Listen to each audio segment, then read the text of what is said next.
I mean, if Caleb wasn't such a great name, David Co. was like a close second.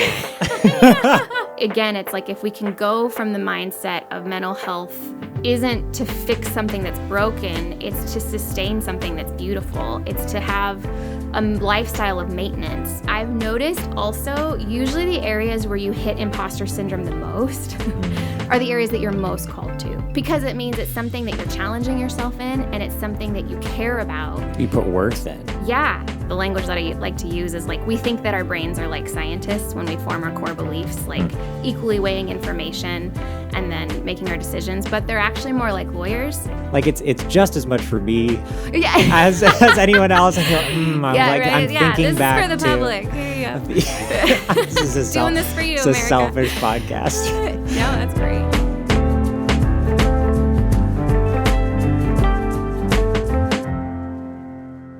Hello, Sarah. How are you? I'm fantastic. How are you? I'm doing well.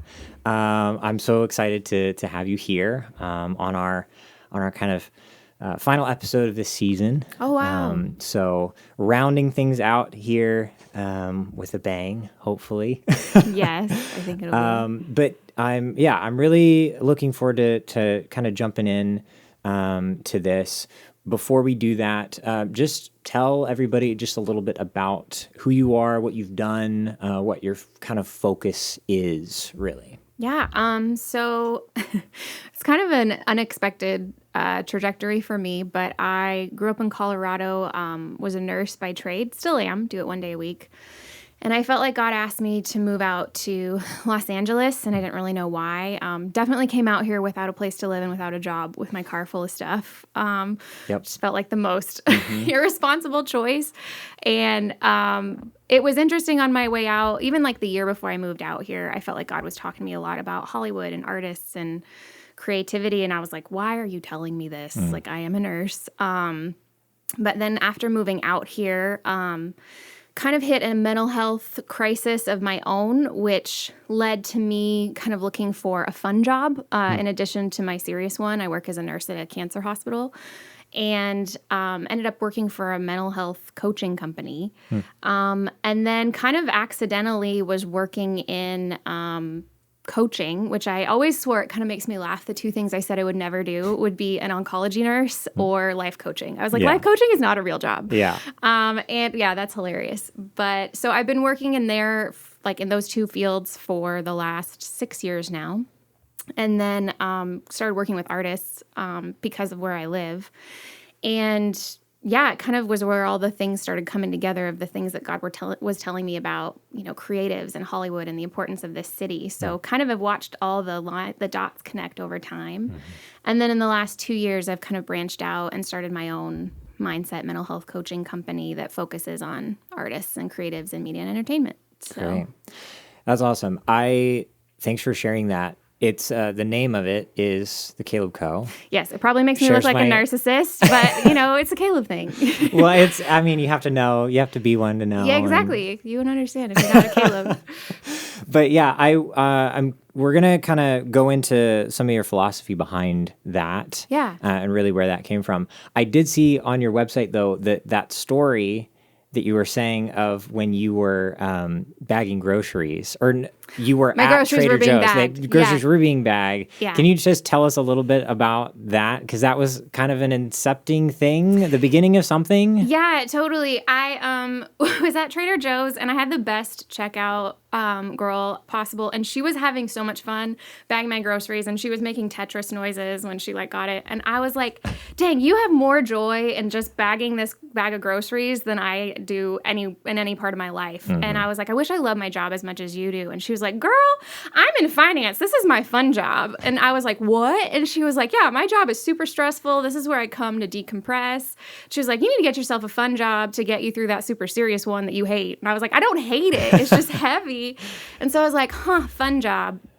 And it is pretty crazy. I actually had a mentor from my high school I actually had a vision of her like pop up, and she kept coming up, and God was like, you need to, her name is Nora Abel. She's incredible. He was like, you need to reconnect with her. And I did a trip back to Colorado and bumped into her on accident. She burst into tears when she ran into me and was like, oh my gosh, I've been wanting to connect with you. You've been on my heart for months. And my dad had actually passed away not too long ago. She was like, I have this coaching company. I'd love to put you through my workshop, to help you process the grief of your dad. And so it was just supposed to be like a gift. But then at the end, she was like, I think I need to hire you. Like, you have all my core values. You have all the same mission. And I was like, oh, I'm looking for a fun job. Absolutely. So I would have never said yes if it wasn't for that Trader Joe's girl. So. Oh, that's awesome. You said it before that you never thought you would have gone into that, but also I think too, thinking of like mental health as a fun job. Yeah. Now that I look back, is a little. Yeah, and it wasn't a mental health coaching company at the time. Oh, it was more for small business. Gotcha. So they actually worked on coaching. It was more like CEO based, and I just loved coaching. I think one of the reasons I hit the wall in my mental health crisis was just a lot of things unprocessed from my belief system that I didn't realize were things to work out. But, I went from working in critical care where a lot of the patients had things that we were trying to get them over that could be changed with some basic life changes. Like if you stop smoking cigarettes, you won't have emphysema. If you stop eating those cheeseburgers, like we could avoid this next heart attack. But it was kind of like forcing change on people that weren't ready for it.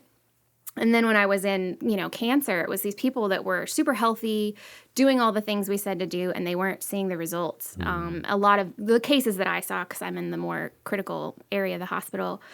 And so I just felt like there's no way to win. And so when I went through that coaching process, I saw everybody getting the results that they wanted. And they were like, it was really cued for where they were in life. And that was so fun to me. I was like, whoa, I'm not used to seeing wins. Like, this is super fun. Yeah. So did that help you? Was that in your process of mental health, kind of figuring out the stuff inside of you? Was that going on in tandem? Yes. Okay. Yeah. And which I think it's like we have this, I think there's a great thing to have experts in our culture, but we have this mindset out, I think, in America and in Western culture that like you have to have all your ducks in a row and all your stuff together to help anybody else.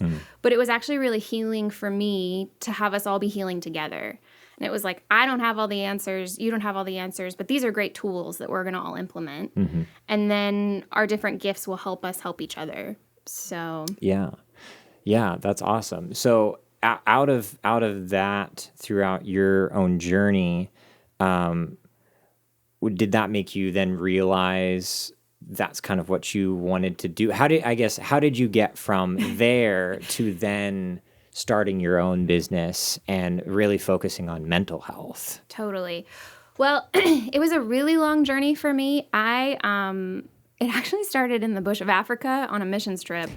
I was out in the middle of nowhere. Things start there. Usually does. Yeah. I think all things start and end in Africa is like my new life motto. But I was really struck by, we could be in the middle of nowhere. There were kids literally in like loincloths in the dirt singing Justin Bieber and Beyonce. And I was like, whoa. And I actually became a nurse because I thought I was going to do international missions. And then I would go to Europe and I would see like all of our culture and all of our headlines, like on all of their headlines. And everywhere I went in the world, it was like media and entertainment, especially American media and entertainment, was everywhere. And God was talking to me a lot about Hollywood and the entertainment industry. But then when he asked me to go to LA, I was like, well, why? I'm supposed to be a missionary. And he was like, this is the most important mission field because this is still a city of orphans. It's not just a city of angels. And you want to help the orphans in Africa, but the people here have all this unresolved trauma that they use their art and their media as like a catharsis to process it, but they're not always given the tools to like fully resolve it or to fully process it through. So then their art goes out into the world And then unresolved trauma becomes the cultural norm globally. And he was like, so if you can help mental health, like the entertainment industry is such a crazy industry just for basic mental health. Like it's such a roller coaster ride and it's so personal. It's not like Wall Street where it's like if somebody doesn't buy the stocks, it's not like they're rejecting you. It's like so personal. Yeah. And so I realized like, oh my gosh, mental health is such a need out here, but it's also a missions calling as well, because it's like you help people here, you help the world honestly heal. So Yeah. Yeah, that's amazing. So with Caleb Co. and the birthing of that really was kind of specifically targeting artists and creatives and things like that. Like what are some of the things that you really focus on? I think on your website it highlights like imposter syndrome and things like that very, very specifically. What are some of the things that you really like target? So most of the work, what I do, the reason it's called the Caleb Co., because Caleb is the best name ever, as you know. But the name Caleb means man of a different spirit who follows God with all his heart. And really that's somebody who follows their beliefs all the way through. And I really wanted to create a company that's based on that, to like help people who are of a different spirit do different things, but really like get the right beliefs and follow those through wholeheartedly. And so that's actually the work that I do. It's all focused on basically subconscious beliefs. And it's really scripturally based, like as a man thinks in his heart, so is he. And I found that, you know, we were designed to be co-creators. Like we were made by a creator to create, but we were actually designed to co-create. And I think that one of the reasons why God says, like to Abraham and to all of us, like all I ask that you do is believe, is because I believe as like co-creators, what we're believing is actually like the core source of our power as creators with God, or unfortunately creators with like darkness if we partner with that. And so what I really try to do in my work is help people unearth what they're believing that is toxic, that is limiting, that's often subconscious. And usually it's just the result of like when we're younger, our brain isn't developed enough to come up with great explanations for why pain happens.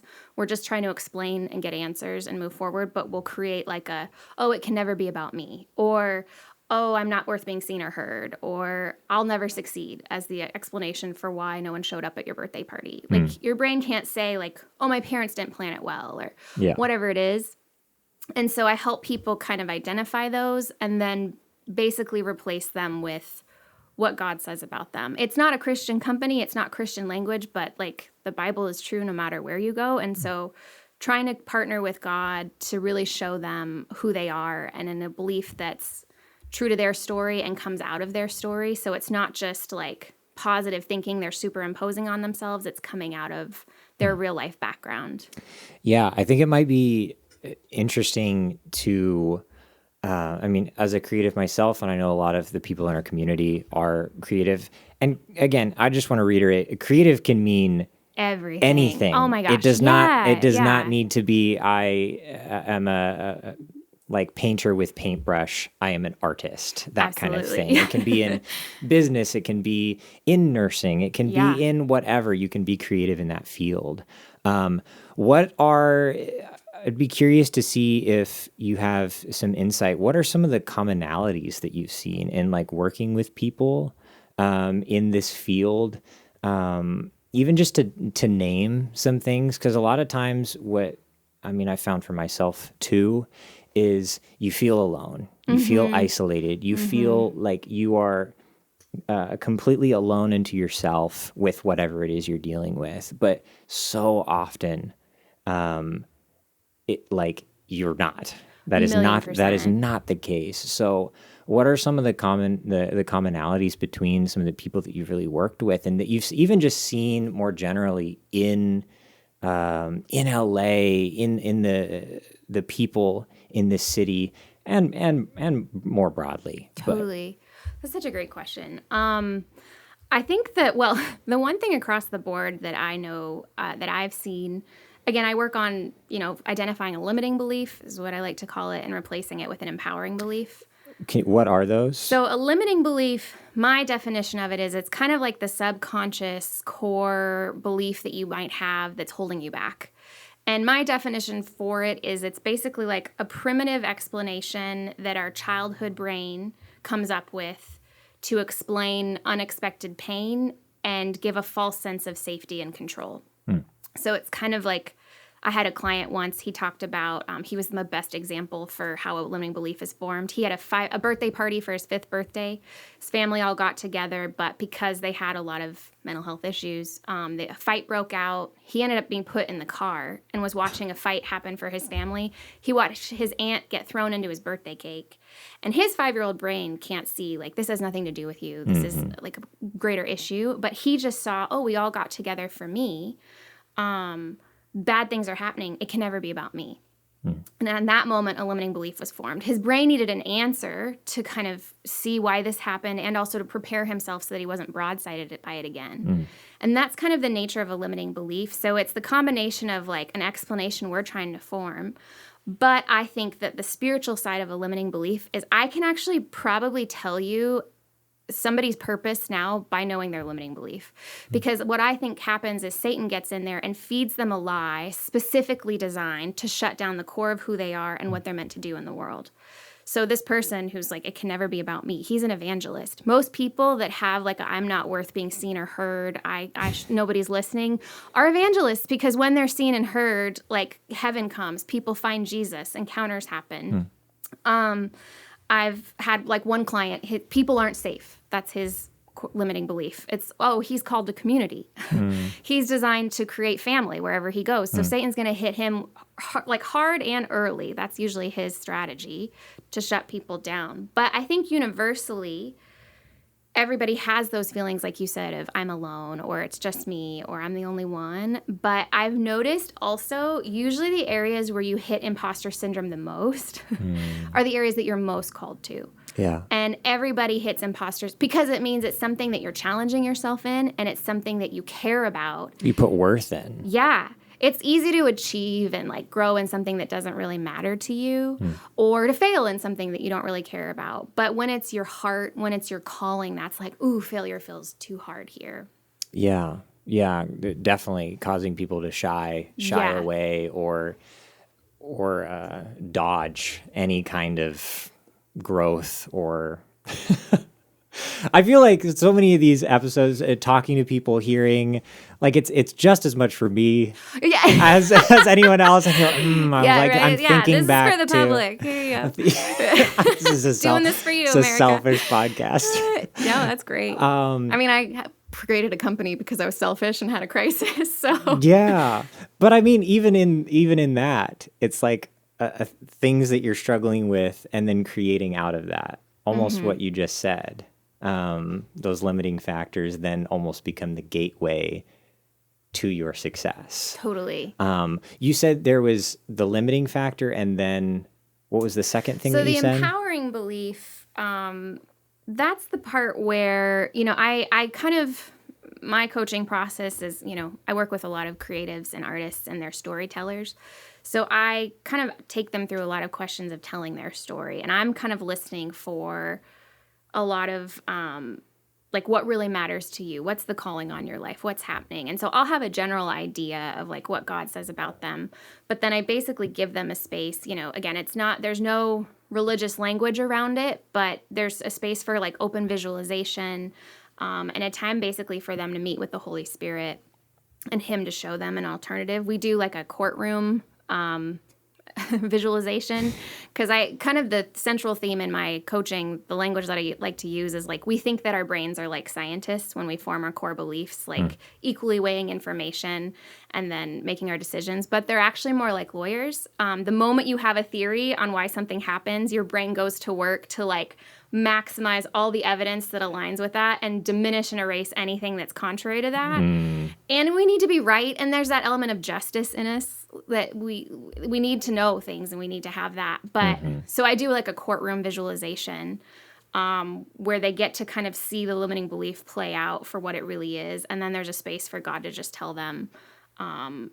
They just kind of open visualize. And then from there, I see like, okay, what's your takeaway from that experience? And usually I'm like listening for their story. And then we find a belief that's like, oh, that really aligns. And And because they've had the visualization experience, and because we also like pull in their whole background into it, then we build we reinforce that belief then. And we say like, okay, like once you know you have everything, like for mine, my limiting belief was like, I can't sustain success or healthy relationships. So it was kind of this, like, there's something inherently wrong with me, I'm defective type of belief. And my empowering belief was so simple, but it was like, I have everything I need to fulfill my purpose. And it doesn't mean that I'm an encyclopedia. It doesn't mean that I know everything, but it kind of was this combination of like, God has equipped me well, but I also have a savior and I have a community. And so if I don't know something in the moment, or if I don't have it, God will help me. He'll send somebody to me that has the answer, or he'll tell me in the moment exactly what I need to know. And I didn't realize the power of that until I saw that empowering belief when I first did the workshop with Nora, and I was like, ugh, that feels so like vanilla. That feels like woo-wooey. That doesn't matter. And I put it on the shelf and didn't use it. But it wasn't until I was at the hospital and we had our first code blue since I did the work.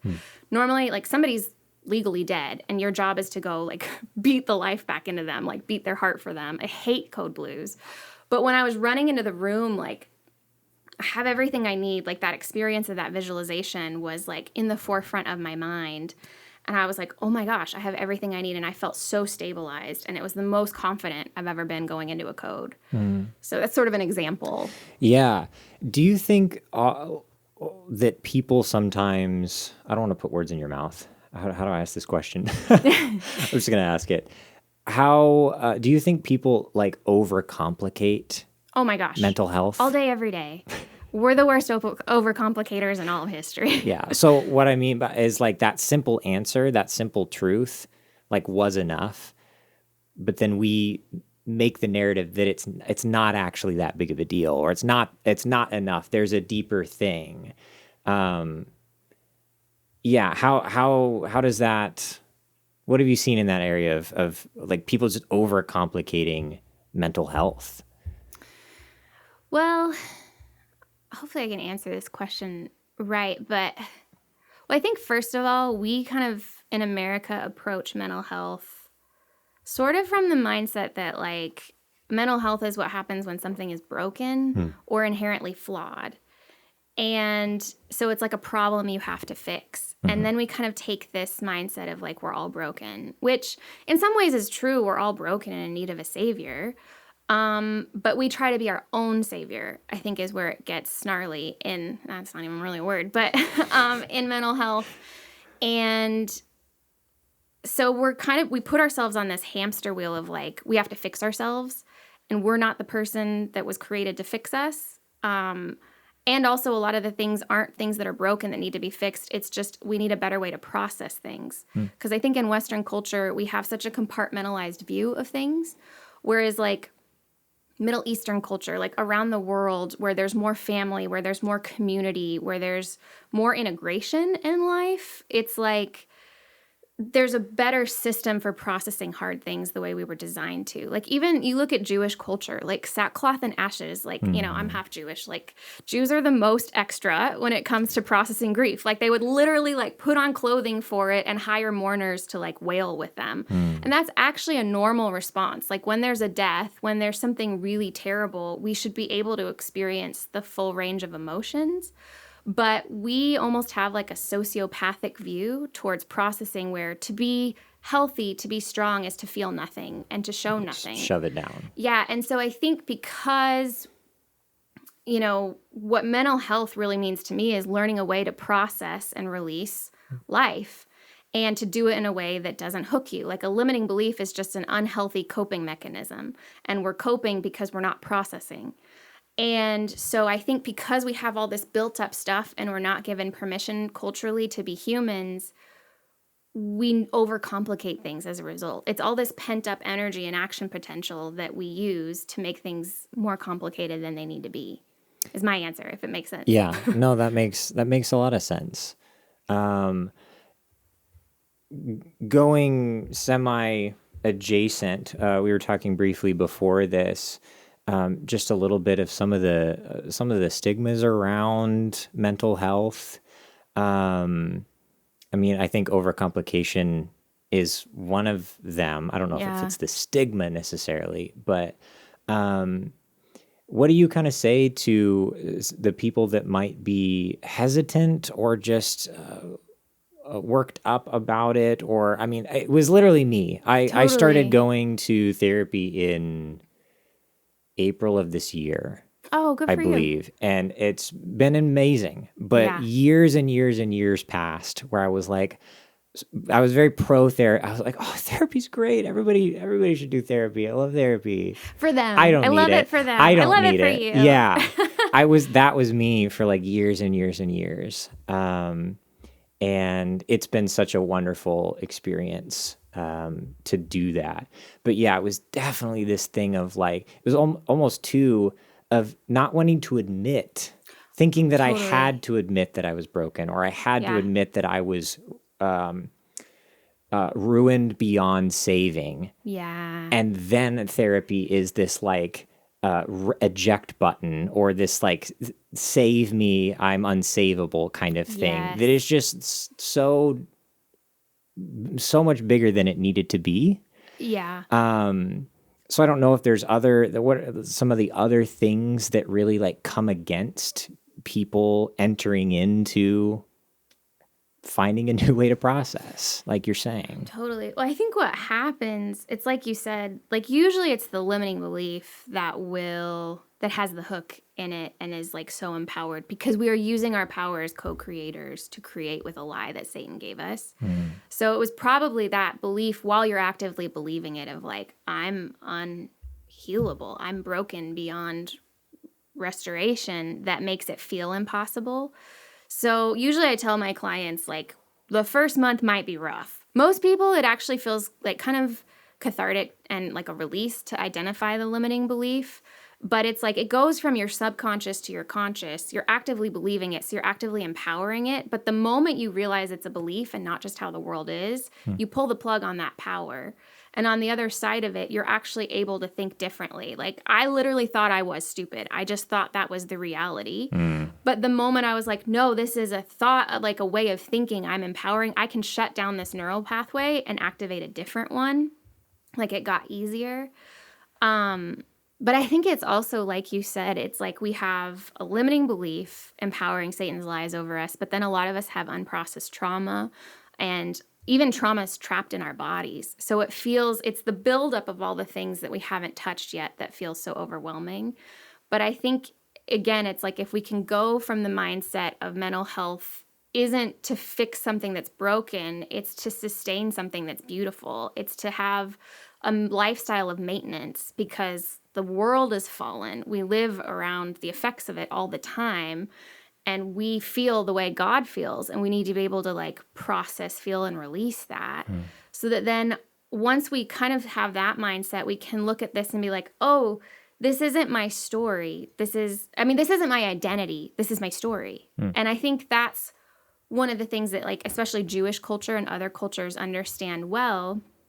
It's like, because they gave themselves permission to go in and feel all the extreme feelings and to feel it with community and to not be alone and be in a safe space where it's not just you're sitting across from somebody with a clipboard and a flat effect and it's like, oh yeah, so tell me how that makes you feel. And you're like, I just told you. But you're actually, and not to say that the therapeutic model is bad, but I think we need holistic help as well.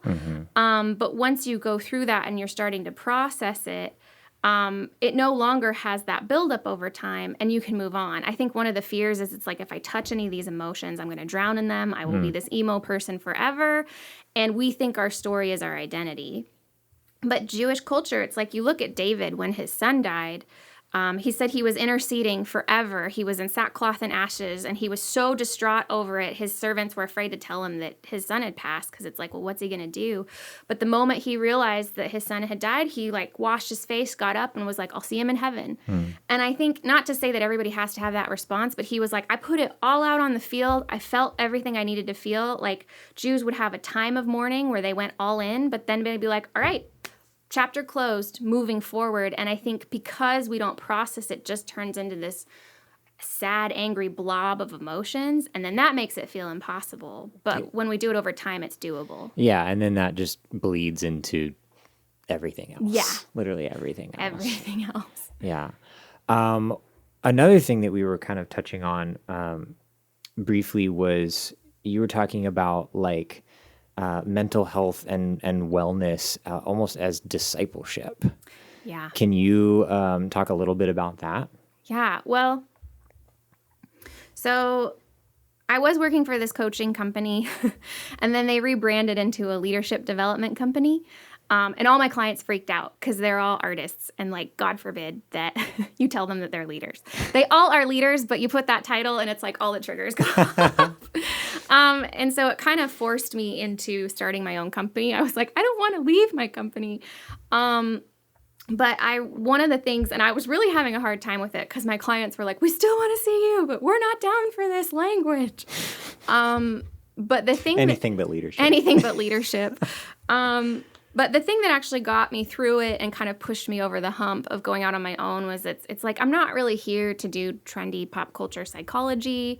I'm not here to have like the self-help buzzwords. I really want to create a space where people can encounter God on their own terms when they're ready for him, and then shift from the mental health conversation just to the discipleship conversation.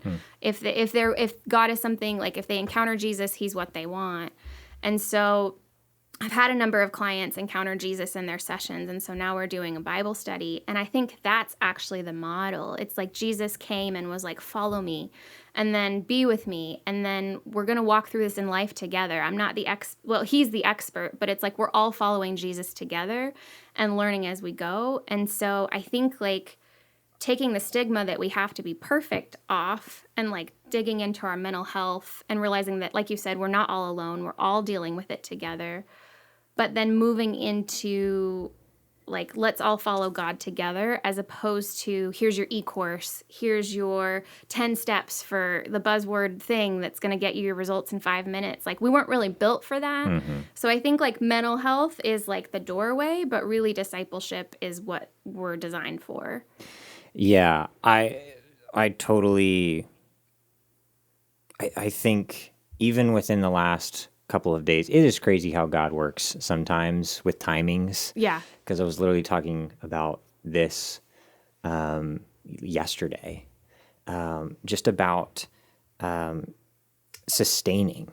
Mm-hmm. Like this idea that even it's putting the bar at perfect, or you have to be perfect to enter into it, or that the goal at the end is perfection, right, is such a lie too. And such like this stressful thing where you're going through it and you feel a mess and maybe you're getting better, but like perfection is still so far away. Yeah. It's unattainable. I think what I have been realizing too, even in my own walk and figuring this stuff out, is going for the sustaining throughout time, finding those ways to process, having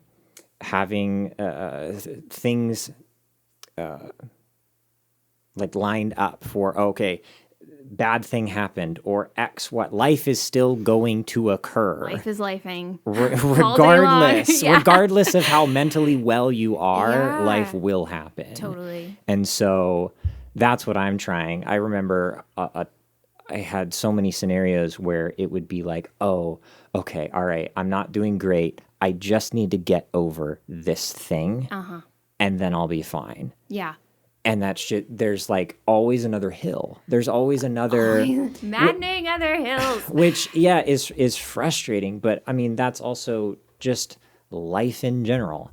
Not to be like the pessimistic view of like you're always going uphill. But Jesus said that. He said, in this life you will have suffering. Mm-hmm. And I think that's the problem, is where it's like pop culture has infiltrated the mental health industry and the church. And we're like, do these 5 steps to have your dream life. Mm. And it's like, no, be empowered, be powerful, make great choices. But also suffering has always been part of the game. But we're living like disassociated because we have a worldview that says it shouldn't be there. Mm-hmm.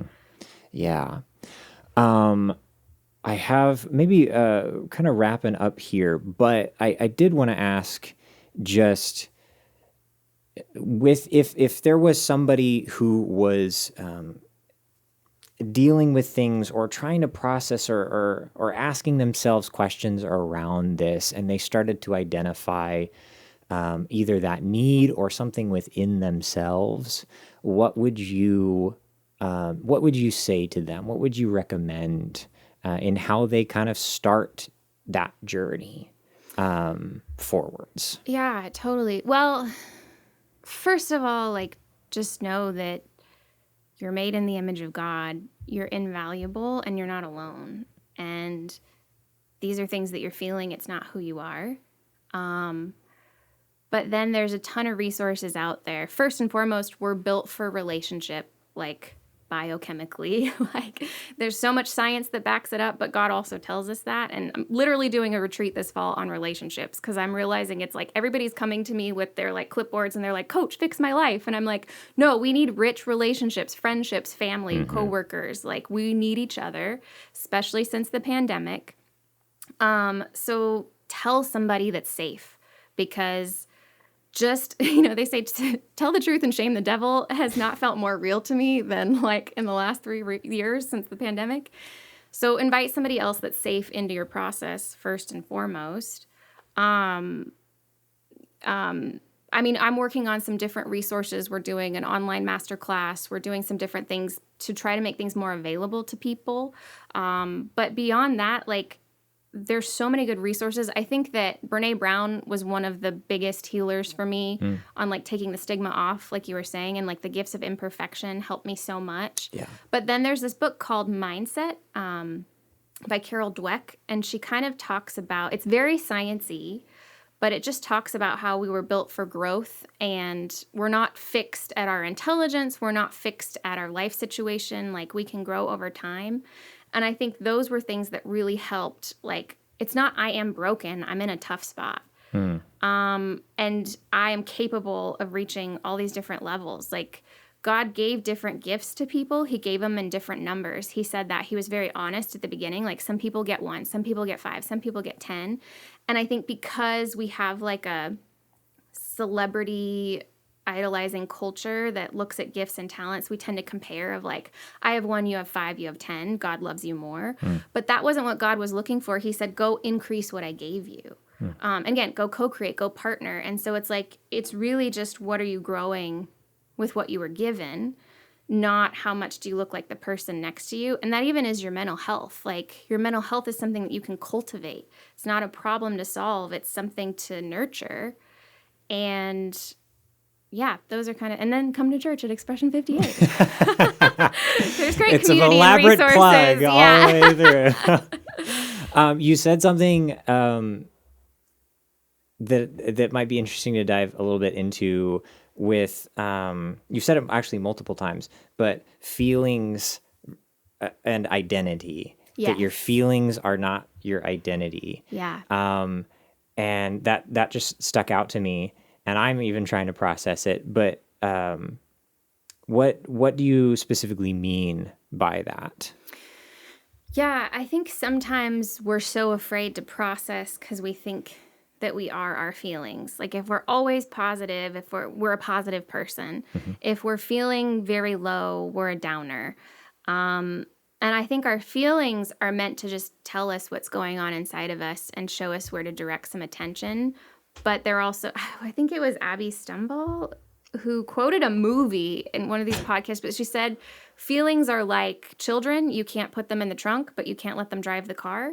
Yeah. And I feel like that has impacted me so much. And I think one of the reasons we are afraid to fully process is we're afraid of the feelings that we're going to hit because we attach our identity to them. But they are just another part of who we are. As holistic beings, spiritual, intellectual, emotional, physical. Yeah. All the coals. Yeah. Still allowing yourself to feel the full breadth of emotion, but not letting that rule or define you. Which I think, like I guess it's easier for me to think of emotions as ruling you because you see like people that are ruled by anger or ruled by this thing, but also even just maybe by like definition of a time where I am sad, doesn't mean that like I can't be happy, or like I have to be this certain way because I'm just feeling sad. Totally. I think even in the example of like with David, where it's like the periods of mourning, like you are, and then you come out of it. You doesn't let that continue and just spiral out of control, which I think is so easy. I've found myself in that too, where you feel yourself just like defined fully and then ruled by this one singular emotion, when like all the others are there, they're just being completely overshadowed by this one. Well, and oftentimes I think it's like when we have an overly dominant, out of control emotion, it usually is a sign that a limiting belief is being empowered and like going crazy. And so it's kind of like you feel your feelings, you process your life, your emotions, but then there does come a time where you like choose your choice. And I think David, I talk to my clients about this all the time. Like, he's such a good example of, like, God shows us what he's okay with, and, like, a great way to do it through the Psalms. Because I think in church culture, even, and everywhere, we have these two pendulums of either, like, this toxic positivity where it's like, I'm blessed by God, or I'm great, and I'm manifesting the future I want. Like, it can be Christian-y, it can be New Age, it's all the same. Or we can go like emo spiral forever of just like, everything's terrible and I feel this and I'm following my life and I'm following my bliss and my heart told me to do this. But I think like David did such a great job, because he would say some like very outlandish things and he would just like fully dump and let God hear everything. He'd be like, you've forsaken me. You don't care. I want to smash these people's kids on rocks. Like, he said crazy stuff. I'm like, whoa, that's in the Bible. I'm uncomfortable. Oh, dear. But he would get it all out. But then at the end, once he got it all out of his system, he would make a choice and he would be like, but my soul will bless the Lord. Yeah. Like, and he would jerk himself up. And like, at that point, he'd be like, I will choose my choice now, whether I feel it or not. And I think that's one of the reasons why God was like, he's a man after my own heart. And I can also trust him with leadership, because he's going to be true to the human experience, but he's also not going to let it destroy his life and his leadership. So... yeah. I feel like if Caleb wasn't such a great name, David was like a close second. Just gotta, maybe David Caleb Co. I don't know. Yeah. We'll see. They're both great names. I know. One's better than the other, though. I'm partial, though. Yeah. It's the narcissist in me. This has been amazing. I just wanted to, like, any final thoughts, anything to kind of just leave with as we wrap things up. I think we've talked about so much. We really have. Just encouraging people, getting rid of some stigmas, really calling things out. People aren't alone. Like, this is a universal human fight. 1,000,000%. But we talked just about so much. Anything to leave people with as they go about. We talked about finding processes, like that we don't have to be perfect. That we were people in process, and that's what I think a lot of this is about, is being holistic from that point. From this point on, it's about sustaining, rather than getting to the magic mountaintop thing and then it's perfection from there on. Totally. So, yeah. I think I don't know, it's kind of the thing we were talking about it in our Bible study last night. Like, we were all literally made in the image of God. All other creation, God spoke out, but with man, he literally got his hands dirty, formed us. We're handmade, first of all, but then he like breathed into us. Like, he literally put his breath into us. And I don't know how more personal it can get. Like, you look like me, but you're literally carrying my very breath. And to know, like, whatever you're going through, whatever season you're in, you are living, breathing, like, the breath of God. And there's also an enemy out there that's going to lie to you because he doesn't like that. And, you know, we are, at the end of the day, we are literally just dust. So you're not like king of the world. There's only one of those. Like, have some humility and some practicality, but realize that there's a devil that's lying to you because of that. And just an awareness of the things that we're thinking, like, can make us kind of really, the Bible says, don't be conformed to the world, but be transformed by the renewing of your mind. And so I think that's the place where we access that part of fellowship with God and being who we were created to be, which is more examples of him in the world. Yeah. It's a very existential answer. But that's allowed. Yeah. On this show. Like, you're valuable, and don't believe every thought that falls in your head, Yeah. because there's also somebody lying to you and you don't have to put up with it. Yeah.